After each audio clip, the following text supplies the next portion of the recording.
You began practicing Aikido, you shifted to Japan. Can you tell me how you first became involved in Aikido? Because it does intrigue me that, you know, Aikido developed by the Japanese by a much shorter man, Morihei Ueshiba, O-sensei, and you yourself about 6'5", larger individual. How did it come to be Aikido that was your chosen art? Well, actually, I started studying karate at a very young age. I sort of lied about my age and got a job washing dishes at a restaurant. I think it was called the Wagon Wheel or something like that.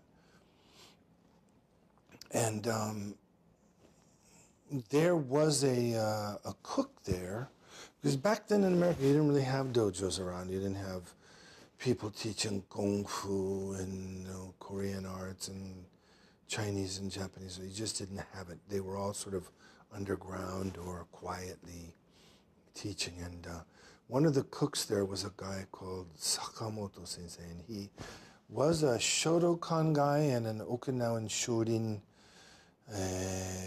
guy. And he saw that when I was washing the dishes and moving around that I moved very fast and loved the martial arts. And one of the other guys in the kitchen, I don't even know what he was a Mexican guy who claimed to be a boxer, and, you know, he was one of these kind of controversial guys that loved to talk about how great boxing was and how great he was. And anyway, Sakamoto Sensei decided to take me under his wing and teach me. I had asked him over and over again if he would, and then I ended up learning from him karate, the basics. It was mostly Okinawan. Mm. And then I studied from him for many years, and then finally found someone who could teach me Aikido. I was very interested in the Aikido. As you know, I had met Demura Sensei and some of the people from Shitoryu. Never really studied with them much, became very good friends. And we did some demonstrating together, and we demonstrated karate at this place that they had, which was a theme park, like a Japanese theme park in Orange County somewhere. I think it was called the Deer Park. And so Demura Sensei and I and a bunch of the guys, who are not all Shitoryu, by the way, we all demonstrated karate there. And about that time I found a master in Aikido named Isaka Kyoshi, who became kind of the most important martial arts master of my life. And I devoted all of my time to him, became his closest disciple, and I don't know if I was his closest disciple, but he was my closest teacher, and certainly I loved him the most and devoted everything I had to him. And he really was the most important martial arts teacher of my life. Of course, the founder of Aikido, Morihei Ueshiba, O-sensei, passed away in 1969. Did you ever meet O-sensei? And if you did you develop a relationship with him? Did you train with him at all? No, by the time O-sensei was getting old, you know, I was quite young. I was 18, something like that. I had gotten to, my father was in Japan, having to do with some military stuff, and he allowed me to come with him. I was able to meet one of my closest friends, Isoyama Sensei, and go to Ibaraki when O-sensei was alive in Tokyo, and got to see him, got to hear him. I wouldn't say that I got to study with him or get thrown by him or anything else. I really, in that way, didn't know him. And then soon after that, he became ill and wasn't teaching much, and soon after that, he passed away. But I did make very, very close friends with the guys that I thought were his closest students, and I felt that the mystical things, the thing that I found the most interesting about those times was, O-sensei wasn't talking about put your left foot here and your right arm here and flip the guy this way and punch him that way. He was really talking about mysticism, and he was a kind of a priest in this place called Omoto-kyo, and he was the student of Deguchi Onisaburo Sensei and Deguchi Naohi. Deguchi Naohi was his teacher, and she was still alive, and I went there to study from her, which I did do. and I did learn a lot of the mystical things that he was teaching that nobody else seemed to understand because they weren't really interested in that. They were interested in learning how to fight. So that was my beginning in that way. What were some of these mystical things that O-sensei was trying to accomplish that you wanted to learn? Because I remember you said in an interview once you wanted to transcend just the physical training of Aikido and learn the mystical side as O-sensei had taught. Well, I mean, I've been doing the martial arts for 40 some odd years now, and maybe 50 years, I could say, huh?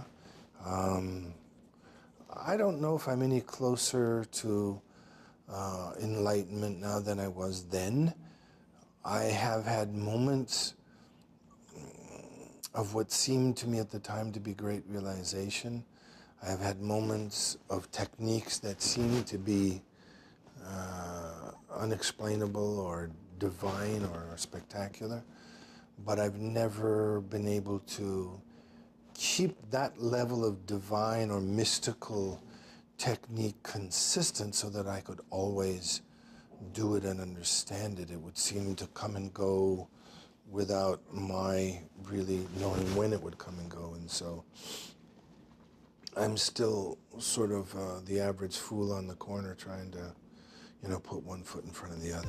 In your time teaching in Japan, Take Sensei, as you were known. You know who gave me that name? No. was Deguchi Naohi. Oh, it was?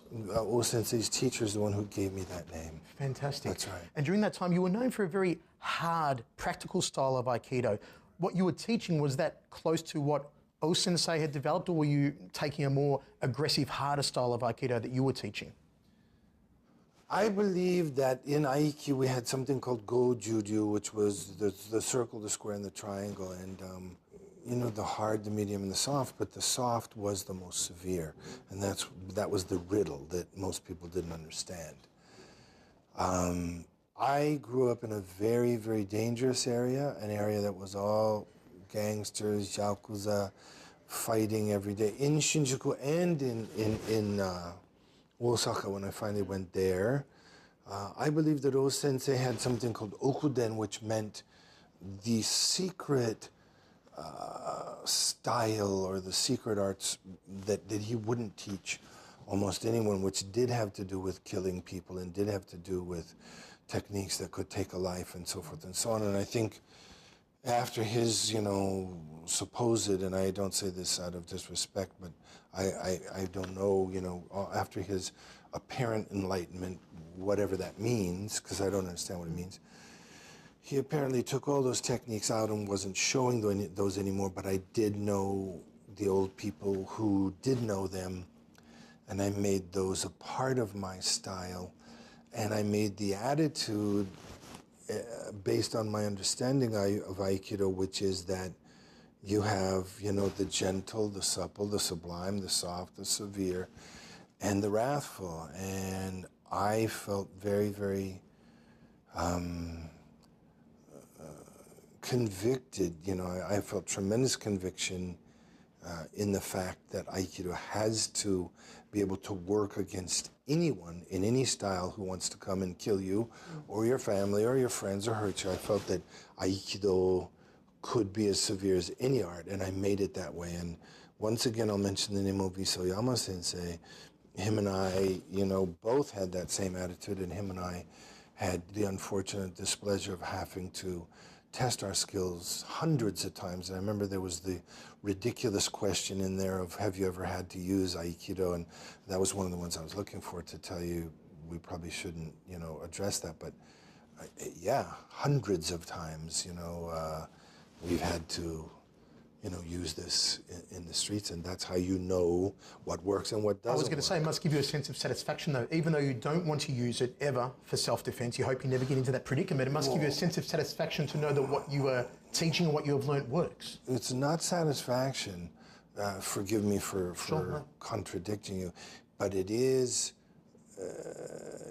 very important to learn what works. Like one of my teachers once said, Shinken Shobu, or fighting for real in the street or wherever you are, and then practicing on the mat, is the difference between swimming on the mat and swimming in the water. you know, and you have to fight for real. And if you don't fight for real, I don't want to come up with any superlatives for you, because it's not all about fight. Never understand, you know, really the essence of what any martial art is without having to, you know, really defend yourself. Very good point. You know, so. In your days of instructing back in Japan, apparently your gradings were legendary. They took place behind closed doors. Can you tell me what a Take Sensei grading would have consisted of for a black belt grading back in the day? Back in the day, people were giving out black belts in 1 or 2 years. My average shodan was 6 years. Wow. Back in the day. And back in the day, we took 3 to 5 guys, depending on who you were. And after you went through all of the different techniques, showing, you know, piece by piece what you could do, in the end, you lined up 3 to 5 guys, you put them across the room, and you said, begin. And they would attack you as hard as they could, and they would do anything they could to take you out. And we constantly had people who would have broken nose, knocked out teeth, black eyes, ripped open face. And there was never, ever a black belt exam where people walked away without blood everywhere. Times have changed though, haven't they? It's rare, if anywhere, you'll find today that it takes more than a couple of years to achieve a black belt in most styles. I mean, and nobody comes at you that hard anymore. And I used to tell the guys, and they'd say, well, can we come as hard as we can? I'd say, yeah, you go as hard as you can, but keep in mind, the harder you come, the harder he's coming back. Yeah, yeah. Now, moving on to your move into Hollywood, I mean, going from martial arts instructor to Hollywood actor, virtually overnight. You came out of nowhere in 1988 with Above the Law, whereas... 1985, 86. You were doing some choreography and some martial arts training with the likes of Sean Connery, correct, during the mid-80s. Your first role, though, is a major feature role, and you didn't start with smaller roles like so many actors did. And there's so many stories that float around as to how you got involved in Hollywood. One is that Mike Ovitz was a former student of yours, and he took you to Warner Brothers. You did an Aikido demonstration, and Warner Brothers was blown away, and boom, Steven Seagal became a movie star. Is that true? And if not, how did it happen? I hate to admit it, that is true. Okay. That's a true story. You still remember the day? You still remember the demonstration? I remember everything about it, yeah. Were you introduced a new style of martial arts that no one had ever seen on the silver screen. Right. People were used to kicks, punches of, you know, your Bruce Lees and your Chuck Norrises and your Van Dams, etc. But here was Aikido. Was there ever any trepidation from you or the producers, the guys at Warner Brothers, that this stuff might not work on screen? There were no flashy kicks and jumping round kicks and flashy stuff. It was mostly joint locks and holds and throws. What most people don't know is that they probably did have some kind of, how do you say, shinpai means like, you know, maybe they were a little concerned about that. Reservations, maybe? Reservations. Yeah. And so they did ask me to do a screen test, and I did. And they said, man, you know, this guy has got so much, you know, going on. He's got the charisma, he's got the look, he's got the action. We feel confident after that. And so they handed me 2 or 3 scripts, and they said, you know, make any of these you want. I read them. I came to America as a writer. And I didn't like any of them. I said, you know, I think we can do better than this. And they said, well, there's a writer's strike coming up, so maybe if you want to write something. And I said, yeah, I want to write something. And they said, well, there's a writer's strike coming up, and the timing is going to be difficult if you don't write it quickly. Can we assign some folks to help you? I said, sure. And they assigned me Stephen Pressfield and Ronnie Shusett. And together we all wrote Above the Law, yeah. Which, in interviews, you've said that Above the Law was part autobiographical in segments. Well, I'm not going to get into that, but I will say that I believe it was based on a true story which had to do with the Iran-Contra, you know, conspiracy, which really never came out. Your first 5 films are considered classics of the genre. Above the Law, Hard to Kill, Marked for Death, Out for Justice, Under Siege, classics. I was a huge fan back in the day. When I first saw Above the Law, I must have been 13 years old, and I was so into it, I think I whispered everything for a month afterwards just to imitate your voice. Out of all the characters you played, Nico Toscani, Mason Storm, John Hatcher, Gino Felino, and Casey Ryback, which of those characters was the most fun to play, most memorable? That's a tough question.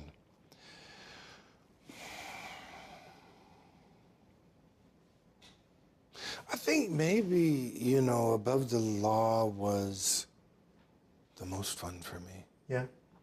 Yeah. They're both classics. Oh, so many fight scenes in so many films that you've done.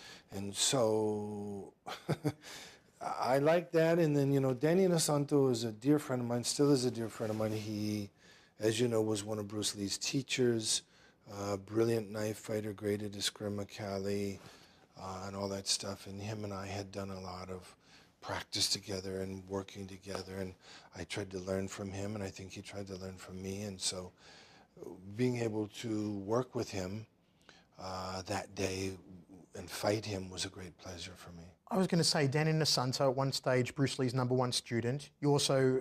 and teacher. And teacher. Friends with James Coburn as well, who was one of Bruce Lee's students. You Indeed, indeed. That's how I met Bruce Lee, was through James Tell me, Coburn. I was going to ask. So you met Bruce Lee. Through Tell me James about your Coburn. experiences with Bruce and what was he like and how did you get on with him? You know, I wasn't around Bruce much. He was the kind of guy who kind of would badmouth most, a lot of the other martial artists and martial arts in a kind of a sarcastic way, fun way, which I understood. For some reason, he never had anything bad to say about me, and I was quite interested in Aikido, and he was very nice to me. He knew that I grew up in Asia and that I had a son that was just exactly the same age as Brandon. And when I met Brandon, he had lighter hair and he said, "This is my little Caucasian boy," you know. You know, I thought Bruce was a really great guy, a really cool guy, and I thought James Coburn was a great guy too. And I'm really sorry they're all gone. And when Brandon was killed like that, they called me a few minutes after it happened. It was in Carolina somewhere. They called me in the middle of the night. They said, "We think that he's dead, but the guy shot a blank gun at him. How could he be dead? He's dying. He's you know, severely hurt, maybe dead." And I said, "You will find a projectile in him. You'll find a bullet in him." And they said, "That can't be. You're crazy." And I said, "You will find a bullet in him." And they called me in the morning. They said, "You're amazing." And I said, "Why?" And they said, "There was a bullet in him." Wow. And I can go through the whole story on what really happened, which most people don't know. But the long and the short is, when Brandon passed like that, I didn't sleep for 3 or 4 days. Wow. It just reminded me too much of certain things. And the loss of both of them was terrible for me. Another great actor, one of my favourites, and I know he's one of your favourites as well, Jackie Chan, man who sent me flowers for my 21st birthday, coincidentally. And by the way, you and I share the same birthday, April 10. You were one of the people, and it's a little known fact, who helped Jackie Chan break into America and introduce him to American audiences. Can you tell me about your relationship with Jackie and how that started? I mean, I've known Jackie for, Jesus, maybe 40 years. Wow. I've known him from way back in the early days. I'm not very close with him anymore. Mm-hmm. I don't really go to Hong Kong or China much anymore. Him, Sammo Hung, a lot of the old, you know, some of this is really maybe not quite fit for, you know, saying out loud on film, but there's an interesting group of folks that, you know, are kind of some in the shadows and some in the light. And I was friends with all those guys for a long time. Haven't seen Jackie for a long time now, but at one time I thought we were kind of good friends, you know. In an interview, you also said once you'd made many great movies, which you have, and said you'd made many, or some, bad movies. Is there one particular film you look back on and you sort of cringe and go, geez, did I really do that? Unfortunately, there's many. I think, you know, I was looking at an actor the other day on screen, and I was going, holy shit. Can you say shit on this interview? You can say whatever you like. Yeah. I said, holy shit, did this guy actually do this? Not only was the movie that bad, but the acting was that bad. And it's a pretty famous actor. And I just said, hey, man, happens to all of us. We all, because we are, I don't want to say victims, but we are subject to the financiers and what they want us to do, and the studios and what they want us to do, and we don't control the show. So I made a lot of terrible movies and a few good ones. If all your movies were lost forever in some freak fire and all the show reels were gone, but one survived for you to be able to show your grandkids one day, which one movie of yours would you hope survived? It'd probably be On Deadly Ground because of the speech in the end and the environment. But I don't really know what's left. I'd like to rent it just to see. But I think, you know, for mankind, that's probably the most important work I've done, in my opinion. And then, you know, Fire Down Blue was also another important environmental movie. So, but I think On Deadly Ground, the speech in the end with the slideshow is very important. Who's the most legitimate Hollywood tough guy, in your opinion? You accept it, of course. When you say tough guy, do you mean martial artist or just tough guy? I mean, Stephen, for real. If he was on the street and there was a situation, you wanted this Hollywood guy by your side because he could defend himself.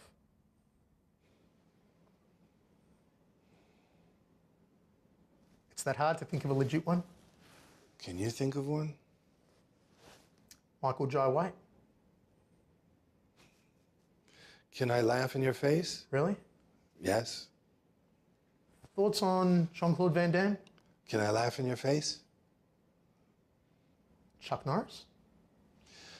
I mean, Chuck is in his mid-70s. He's probably 76 years old, okay? 75, 76 years old. Interesting. So I don't know. I've heard that he's not, you know. So, I mean, I don't really want to get into, on film anyway, you know, who's a tough guy. Do I think Michael is a tough guy? No. Do I think he's a martial artist? No. Do I think Jean-Claude's a tough guy or a martial artist? No. If you were to put together your own ensemble of action stars, your own version of the Expendables, let's say, who would you choose, 3 or 4 actors to be in there with you? I think they had many great actors in there, you know, that are great action guys. I think this guy Jason Statham, is that Jason Statham? Statham, yeah, is it? Yeah. It's not Stratham, it's Statham. Statham, yep. Jason Statham is a wonderful action guy.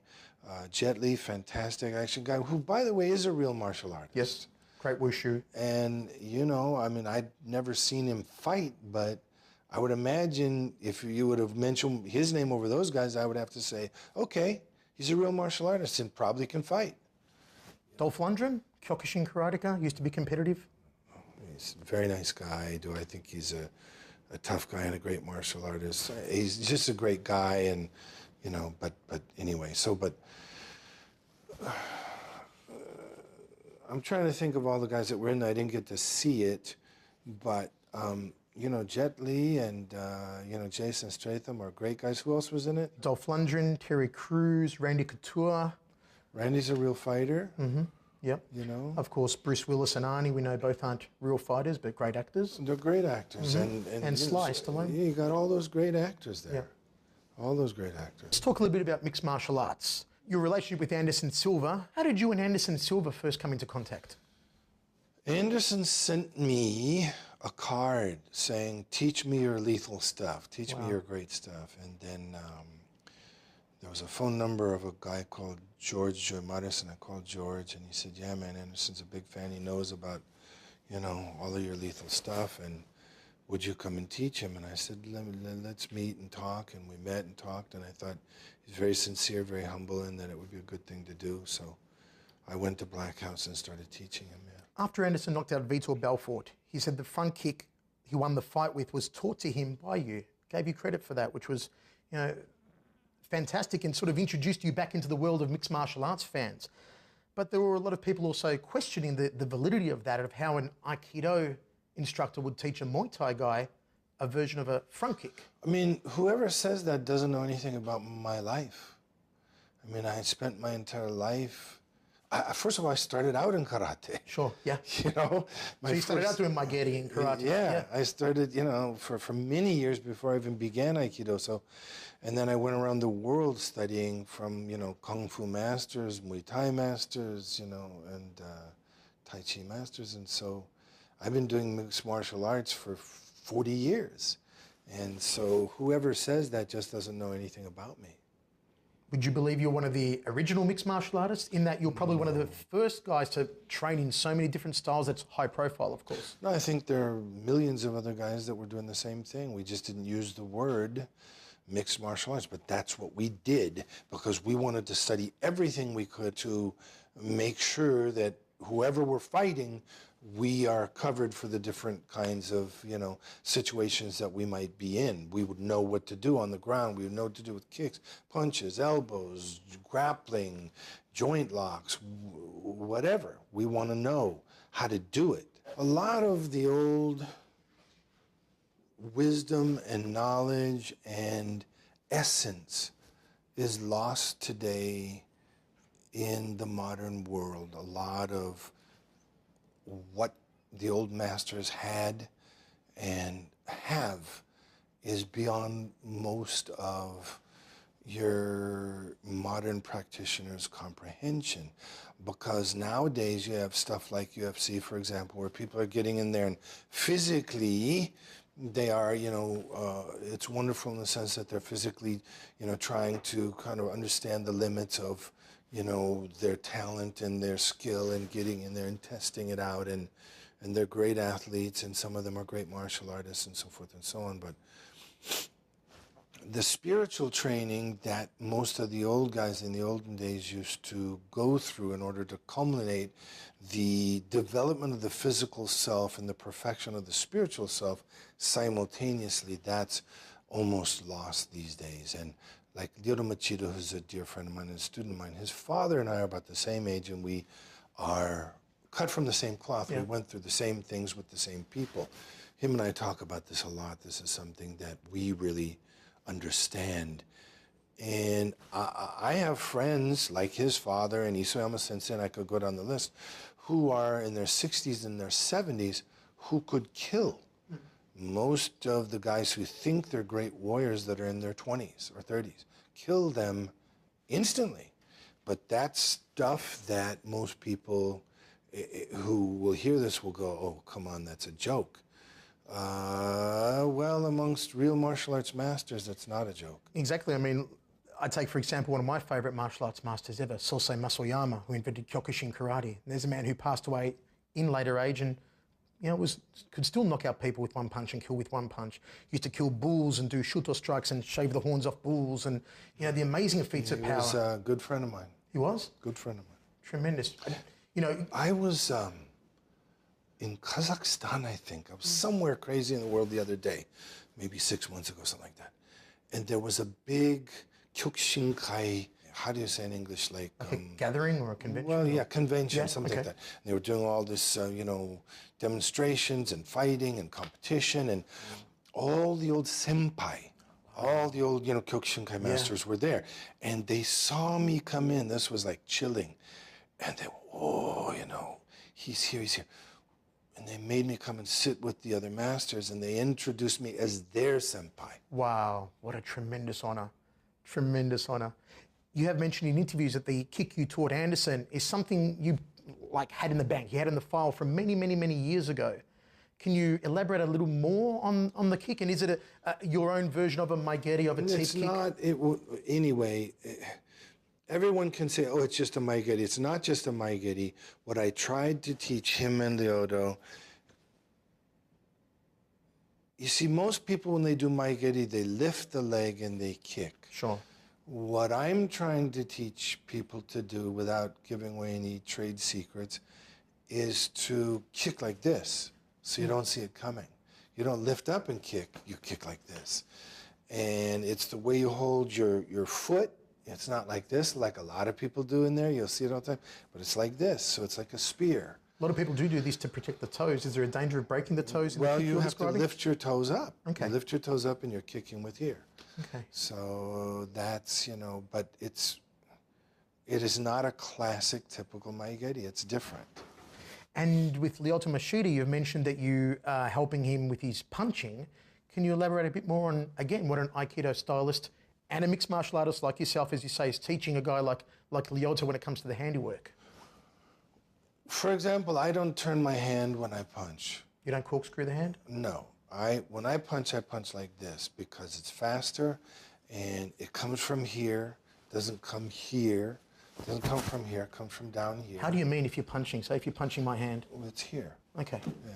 So, and I drop my hand down, and it comes from my body. It doesn't come from my shoulder or my hips. My whole body flies. Right. So it's very different. My punches are very different, and they're quick, you know.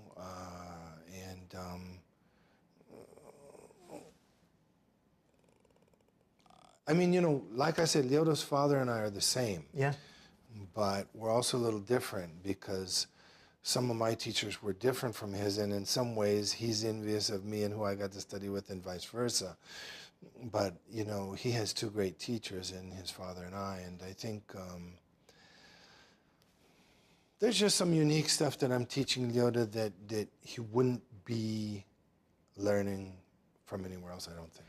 Now, this intrigues me. Are there many techniques, do you believe, out there in the whole world of martial arts that the public still haven't seen displayed successfully in MMA? Thousands. Hundreds of thousands. There's so many. I mean, and I don't want to say I know much because I don't really know anything, but I've forgotten more techniques than most people have learned. Wow. If you could choose to work with any other mixed martial artist that you haven't worked with yet, who would you choose? Who are you a fan of? I mean, I'm working with who I want to work with. You know, those are two of my favorite guys. There's plenty of other great, you know, fighters out there. And to me, anybody who enters the ring, enters the octagon is a great warrior, and I automatically respect them. I don't like the concept of people doing the interviews and bad-mouthing the other guy, and I'm going to do this to him, and I'm going to do that to him, and he's this, and he's that. And I think that that's a disgrace to the martial arts, and I don't like it at all. And maybe some people are being egged on to do that for publicity, but I don't like that. Well, it begs a question that I've asked before in interviews. Are most mixed martial artists actually martial artists, or are they fighters? I mean, most of them are fighters. They don't embody the true martial arts spirit, the true Bushido spirit. Well, I mean, you know, so, but... You were talking about speed before, particularly in relating to Lyoto Machida. How fast are you still at 60 years old? And when you're sparring guys like Lyoto and Anderson, how fast are you still? You should ask them that. I don't want to answer that. Do you believe you're still as fast as you were even 10 years ago? Maybe faster. Really? In another life, would you have chosen to be a mixed martial arts fighter? In the cage, I mean? Nah. Not for you? We believe in keeping, you know, all of this as secret as we can, and, you know, there's just a lot of stuff we don't teach. You do a lot of law work, particularly on the border here in Arizona. What makes a movie star like yourself who could sit back and live the lifestyle of a movie star, relax, coast through life? What makes you want to put your life on the line against, you know, drug traffickers, human traffickers, rapists and the likes, protecting the border? Why do that? I'm a warrior, and that's in my blood. I also like to protect my country, and I do that on the border as best I can. I also like to do the little bit I can to take the bad guys off the streets, murderers, rapists, armed robbers, people who are terrible for society, you know, terrible for your wife and your children to have to live in the same planet with, you know. I'm hoping that those guys can all be put away so they can't victimize any more people. You're up against some of the most dangerous and depraved people in the world when you're doing this line of work. What's the most dangerous situation you've ever found yourself in doing this work? Well, I mean, I think being shot at and, you know, kicking in doors where you know there's bad guys in there with guns that are going to try to shoot you if they can, stuff like that. Have you ever been shot? Yes. Stabbed? Cut, not stabbed. Wow. Yeah. Are you always armed? Yes. Right now, if I was to look around this room, would I find an arm of some sort that you've brought with you? Yes. You once stated in an interview that you feel more Asian than American. Is that still the case? Well, I mean, I was raised in Asia. It was real impressionable times for me because I was over there very young in age, and just the most formative moments of my life were there under great teachers. So that's where I got my culture from, my knowledge, my wisdom, most of the way I think was learned there. Is it true that also you have a grandmother in your lineage that is Mongolian? Is that true? Well, no, it's really probably on my father's side, Okay. because all I have is a picture of my father's family, and they got pretty slanted eyes and Asian clothes, so they look like Russian Mongols, but I don't know what they are, but they're something Asian. Speaking of Russian, you were in Russia just last week with Vladimir Putin, with Fyodor Emelianenko. Tell me about that experience, because you were personally invited by Putin, I believe, to go to Russia. What was that like? Well, I mean, I think I love Vladimir Putin, and I think he's a wonderful human being, a great world leader, a real man. And I think he loves the martial arts. The first time I went to his home many years ago, he had a life-size statue of Kano Jigoro. Wow, the founder of judo. Incredible. He's just a great guy. I have tremendous respect for him. And I love what he's done for the martial arts in Russia and around the world. And so I want to go there and participate in that. And we went to one event together, and it was just an honor for me to be with him. In 1997, you were recognized as a Tibetan Lama, or a tulku, that you were the reincarnation of a 17th century Buddhist monk named Chundrag Dorje. Can you tell me more about that and what that meant? Well, without going into any great detail, I've been a Buddhist since I was a child, since I was a young boy. I started out being around Japanese Buddhists and somehow gravitated into Tibetan Buddhism. My teachers recognized me as that person, but it's never really meant much to me in the sense that we don't believe that it's who you were as much as who you are in this life. And if I can learn anything from, past life memories or any of the great things that Chundrag Dorje did, that would be great. But I think I'd just like to keep my shoulder to the wheel and, learn as much as I can about Buddhism and how to help others, how to have compassion, how to make the world a better place. And to me, Buddhism is more about altruism and compassion and how you live your life and trying to make the world a better place than it is a religion. Have you ever thought of branching into comedy roles in acting? I mean, I remember I saw a Mountain Dew ad in which you were absolutely hilarious. I think I can be very funny. Everyone who knows me thinks I can be very funny. I would love to do a comedy if the right one came along. If you could go back in time, Stephen, and change anything about your life at any period of your life, what would you choose if you chose anything? Well, without getting too personal, I would just say that my biggest flaw is that I want to believe that not all people are evil. And I want to be able to trust people, and I've trusted the wrong people many times. And it's been extremely costly, because there are scam artists and liars and thieves and criminals that will say anything you want to hear and can do some of the most damage that, can possibly be inflicted, When you leave this world, as we all will one day, what legacy do you hope that you leave? I mean, I've worked very hard to try to make the world a better place with how I've helped people, in just kindness and giving away everything I had to give, and trying to work to make the environment better, to try to fight against those who are destroying the environment. I've pretty much done everything I can do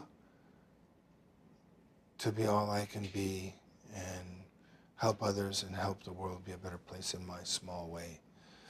I'm a small person, and what I've done is minuscule in the grand scheme of things. Be that as it may, under God, under Lord Buddha, under all the things that I believe in and all the things that I consider to be sacred, I have tried very hard to be a good man and to help others, and I will continue to try. Has any of your work in law enforcement, has any of your acting, any of your martial arts ever contradicted your spiritual beliefs? I mean, in other people's minds, I'm sure that it could, because people tend to, always be very judgmental, and not always, but, oftentimes, and it's very hard for people to really understand the essence of others, where they come from, what they're really doing.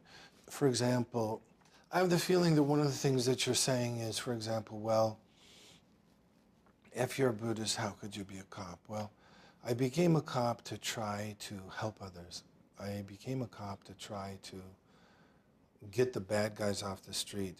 I became a cop to save lives. Many times in my life, I got to take someone who is a murderer or rapist and get them off the street. I've saved many people's lives during Katrina in Louisiana. Yeah. I was there.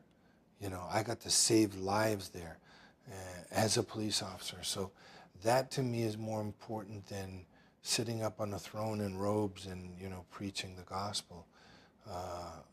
I don't mind diving in the water to save a life. I don't mind getting my hands dirty to help someone who needs help. If you had to choose the most rewarding experience, other than family, of course, which is so rewarding for all of us, would it be the work helping people out in Katrina in situations like that you've done over and above your martial arts accomplishments or your movie accomplishments or anything else? Yes.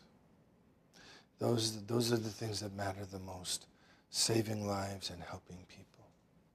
Stephen, thank you so much for your time. As I said, I've always been a big fan of you as a martial artist, of your many charitable undertakings. And, we didn't talk about your helping animals around the world as well. You're a big dog lover, helping to save animals' lives in various countries, your work on the border and keeping us all safe. And as one of the most legitimate martial artists, old school martial artists, and a man who was the first Westerner to ever operate his own Aikido dojo in Japan, which I think is a massive achievement as well. And I just want to say thank you for joining us on the show today, and it's been an absolute pleasure. Thank you, sir.